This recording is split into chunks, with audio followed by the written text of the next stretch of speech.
Okay, hello, CUNA. I'm going to be talking a little bit about Precinct Committeemen and how the, I guess, factional infighting has entered even down to this level. I'm going to start with watching this video on KTVB. Yes, it's biased, but informationally, I think it provides kind of the best summary. So I'm going to play this at 2x speed, and let's go. For the last couple of years, the 2LA has been covering the change in leadership and subsequent infighting within Idaho's majority party. Speaking of election implications, there have been stricter rules passed by the state GOP about who can register as a Republican, about whether elected Republicans are Republican enough, and the policies being pursued through the State House. This new direction of the party has prompted a lot of long-term Idaho Republicans to question how this happened and what can be done about it. We've gotten messages from viewers like Pat, who said she moved to Idaho because it is a red state. How do we remove GOP Chair Dorothy Moon and her unbalanced committee members out of office she holds and out of our state? Or Steve, who sent us a message about Chair Moon and this trend of censoring elected Republicans, calling it a joke. Steve asked, who elected you to your office, Dorothy? Well, Steve, in a way, as a registered Republican, you did. You may not know this, but your ballot, on your GOP closed primary ballot, there are a couple of names you either marked or maybe you didn't that had a direct correlation to the current direction of the state's majority party.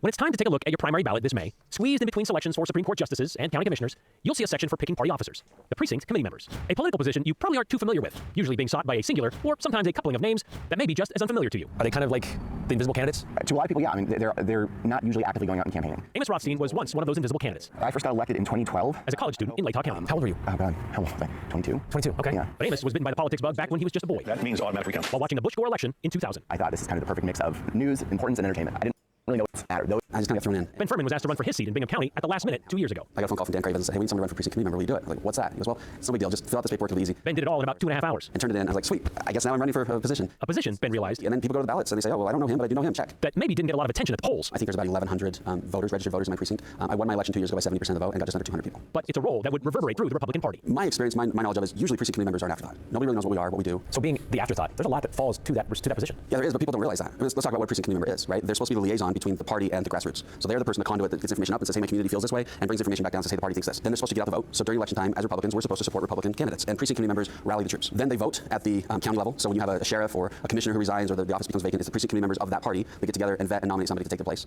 And then they vote at the state level. The state level responsibility is where the power of precinct committee members comes into play. They kind of control, eventually, the direction of politics in Idaho. Yeah. That direction is dictated almost immediately after they're elected in the May primary. Within 10 days, precinct committee members meet and they elect their leadership. That leadership then selects delegates to the state convention.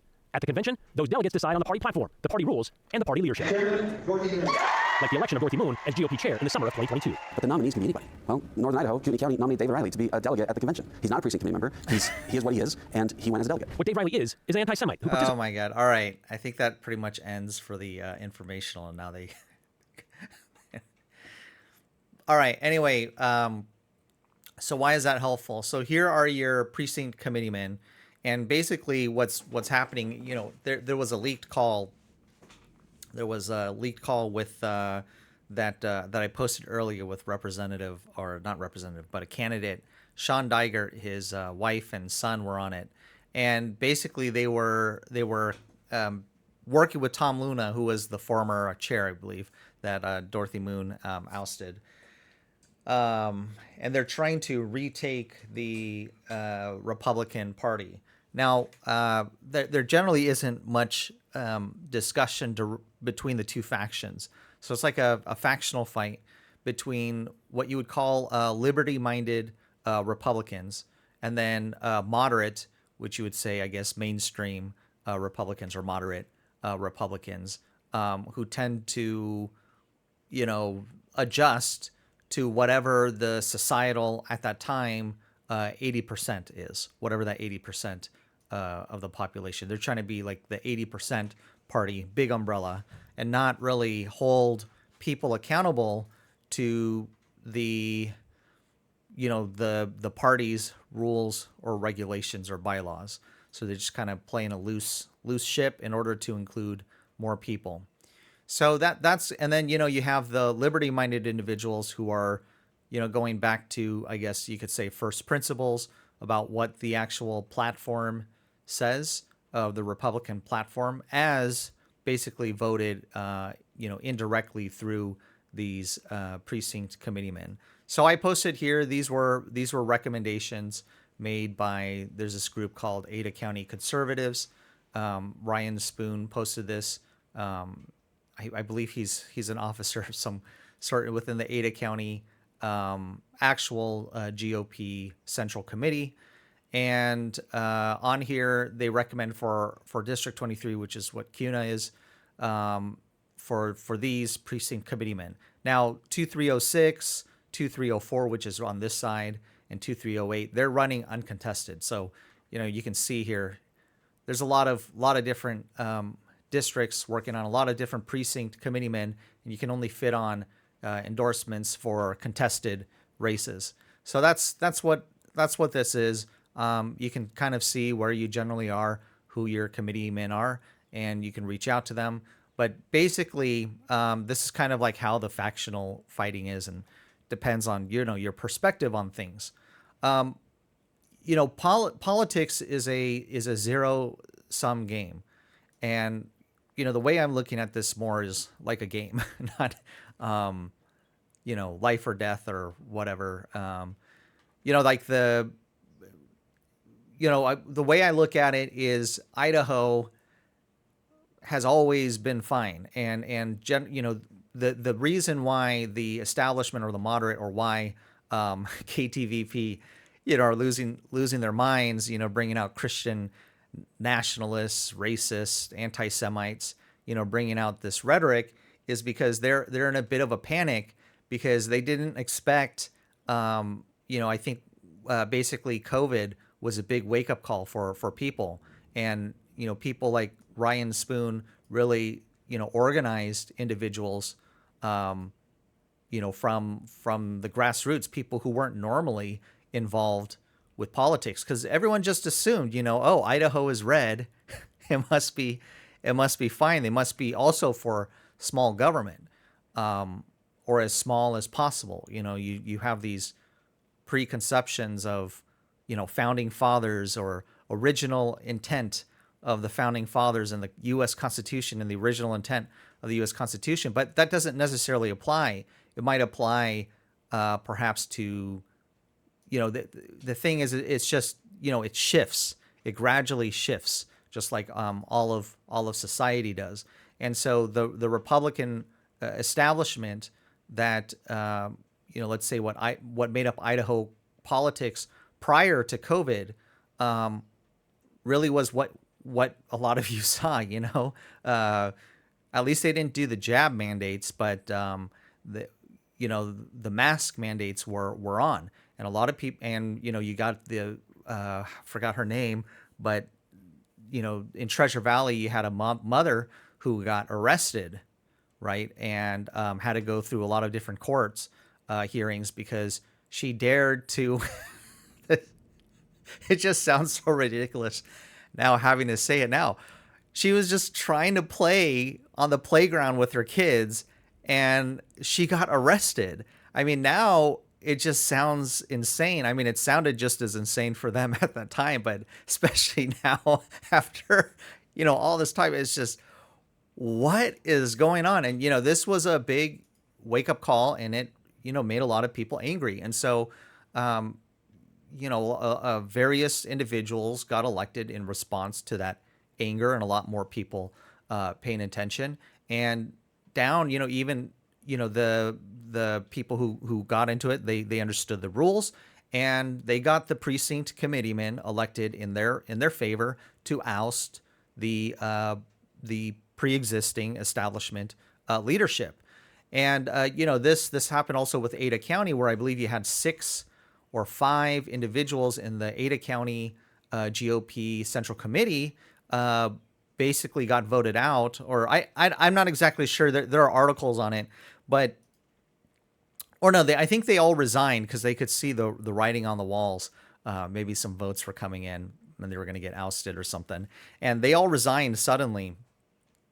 And I mean, there's a whole history on this abrupt resignation of Miller and 5 other party leaders in October. So this was, about 8 months ago. 7 months ago. Yeah. So, and then they did a big audit, which I covered, and there was discussions about possible lawsuits, fraud, perhaps even criminal.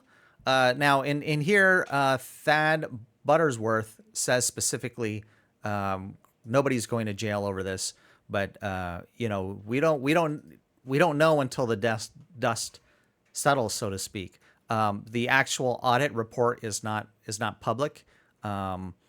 So I mean, so you can see here, and then you have in the blogosphere, discussions back and forth.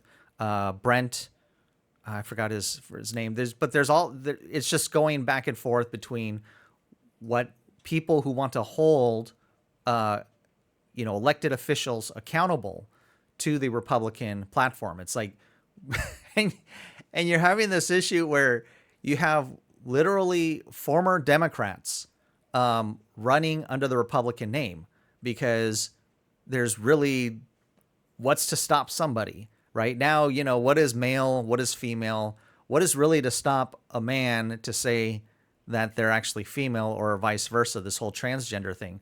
Well, the basis of being able to do the gender is you have a definition, right? And then you apply that definition, right? Men, what is it? Men have penises, women have vaginas, right? And so you have, all right, so anyway, that's the definition. So if you just started having people that don't fit that definition, saying whatever, it's like, are you really, this becomes a definitional sort of thing. I don't know why that parallel just kind of came out, but the term that comes up is Republican in name only. So anyway, that's what's going on. So now the establishment, who got ousted, they were very surprised. They got a lot of money behind them. They're coming back, and they knew how, with the rules, how they got screwed over, and they really don't want any sort of people trying to apply the Republican standard to people who claim to be Republicans.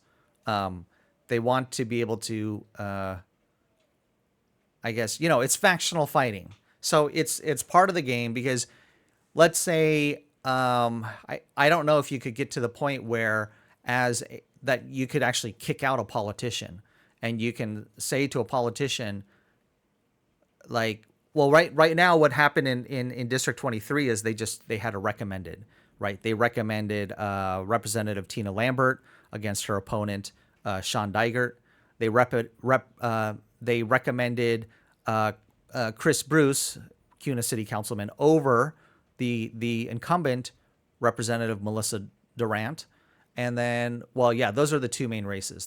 I believe explicitly in the rules, they cannot recommend specifically precinct committeemen. That's a no-no. But for the representative sort of things, they can. I'm not sure if they could do it on Ada County level, like the commissioners. But anyway, so that's kind of the thing.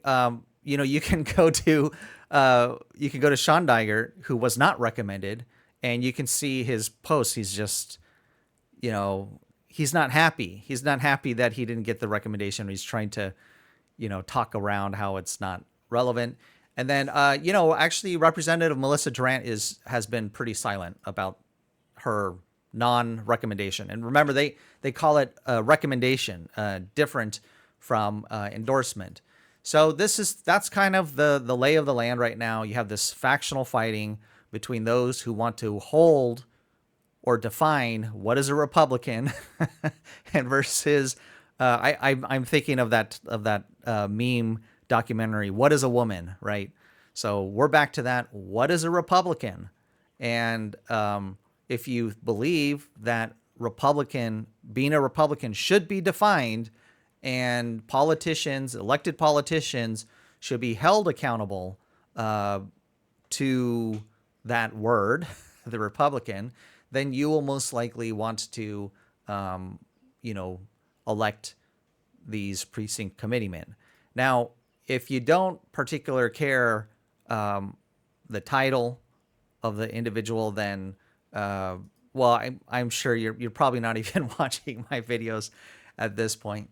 This is a zero-sum game, and the other component is you just don't know, especially in these, the political write-ups, especially for the mainstream guys, how much of it is actual rhetoric, or how much like they actually believe it, or they just don't like the fact that the politics of the state has become more, liberty focused, a lot more toward individuals rather than the larger company interests.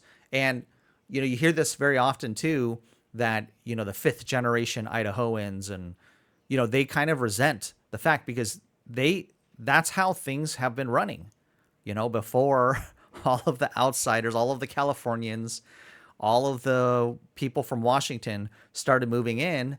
That was how things ran, and it ran fine. It ran well enough that Californians and, liberal, conservatives from liberal states, fled to what they saw as a Republican stronghold, which is Idaho. So, you know, that's kind of also why I'm not like seeing this so much as like a life and death sort of thing, because they were running things pretty fine. So even in the case that, the liberty focused individuals all lost, right, and reverted all the way back to establishment rule,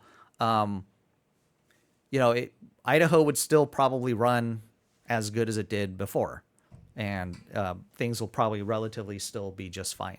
And in fact, if you look at the budgets and what happened in the last season, the Liberty side of things, yes, they have progressed, they have taken more seats, but it still isn't enough to go against the establishment, which has a lot bigger money. Now it's becoming more of a threat, right? And they are, calling them out more publicly, step by step, and they're putting in big money, and they're, really, really going at it.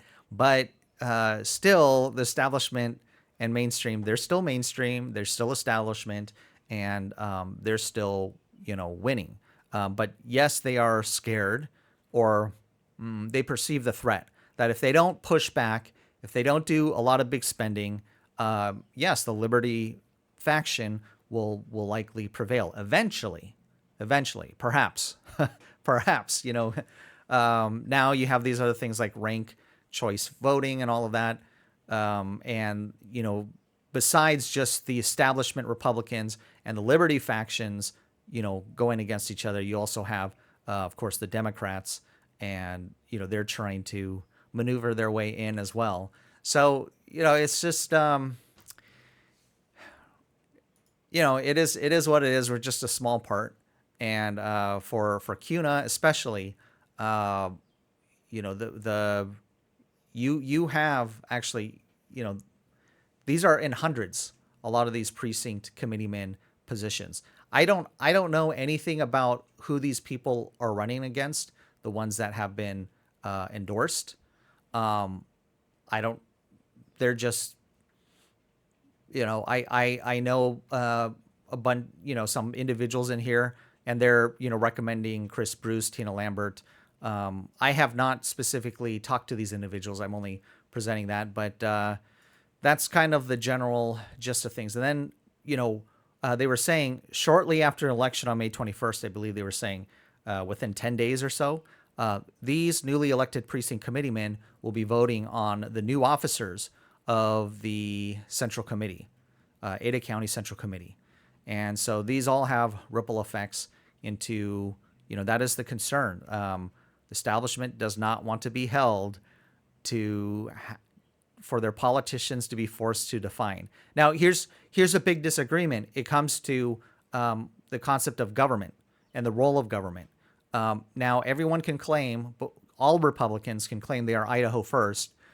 The establishment Republicans prefer to do kind of like a trickle-down approach, where they take your tax money and then they give it to the large, job makers. Basically, the top 180 employers provide like 80% of the jobs here in Idaho. It's probably in Treasure Valley, it's even more concentrated. And, the big agricultural businesses, especially in eastern Idaho, that feed, McDonald's fries. Is it Simplot? Simplot's another big one.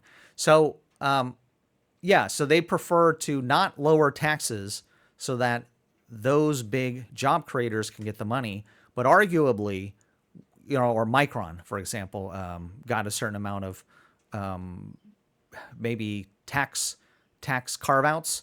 I'm not sure if they actually got straight up money to enlarge their processing facility. So they get money. They get they also pay corporate income tax, and at least it's not less than what the personal income tax is. It's about, I think it's equal. So they're paying their, if you want to make, use, I hate that term, fair share. They're paying their share of taxes.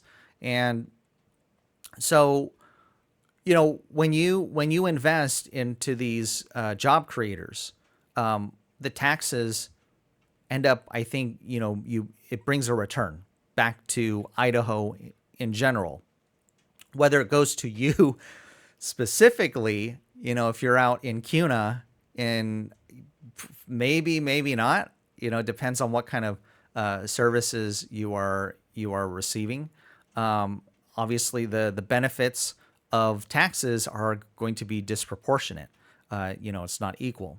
So that's one side of things. So it is, all of these, these companies, because it's so agriculturally focused, it's literally tied to the land. And so that's the great thing, that even the establishment, and part of what attracted so many Republicans to Idaho from liberal states is the fact that even if you're big government or corporate kickback, cronyism, it goes back. It's to Idaho businesses that literally have to go back into the land because they're tied to the land. Their businesses are tied to the land. It's not like they're shipping the jobs over to Mexico, right? What happened with Detroit? It just got completely gutted.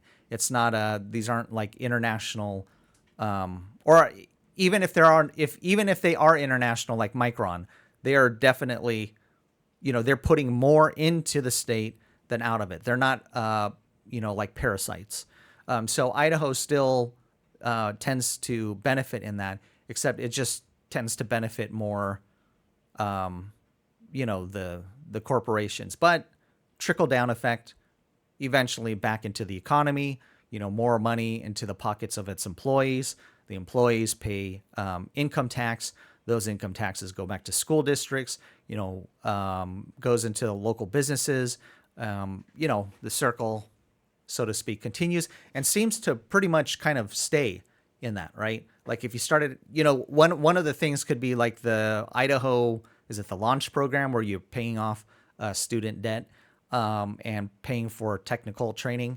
And this is something that you run into an issue, I guess, with any state that subsidizes the tuition, is that it's fine, I guess, theoretically, I guess you make it back with increased earnings and then income tax if the student stays in the college. But if you're in a place like, for this launch program, I guess North Idaho would be a bigger issue because so many people, they may get the training up in, Coeur d'Alene or where the training centers might be. But then it's so easy to go to Spokane, and Spokane tends to be, a much larger job provider, especially in North Idaho. So that might be an issue where you see kind of this leakage of that circle, so to speak, of taxes and incentives and cronyism, leaching out. But still, I think generally, it generally stays within Idaho. Now, of course, the liberty side of things, principally, that just sounds, you don't trust that sort of system. And principally, you could be against that. Generally, that's kind of where I stand as well.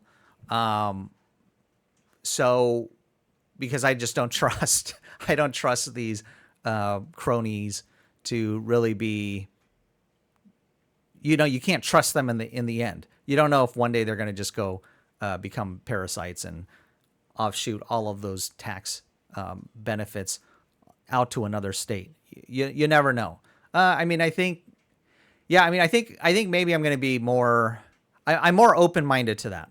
I think you can, especially for something like Micron, where they are, they're building physical infrastructure, that could be kind of an exception to the rule, where in certain instances a sort of command economy can work. I know in theory, the private businesses, you don't want that, but anyway, I'm rambling. So that there's a liberty side of things, fighting against that primarily on principled grounds, not trusting that the trickle down effect, right, will be eventually coming back to Idaho, or they may believe that it can be done more efficiently if you just didn't tax individuals and you gave it back to the individual and allow the Idaho families to make the best decision and not trust some kind of centralized authority to make those decisions, or these big companies. One example could be like the school program, the public education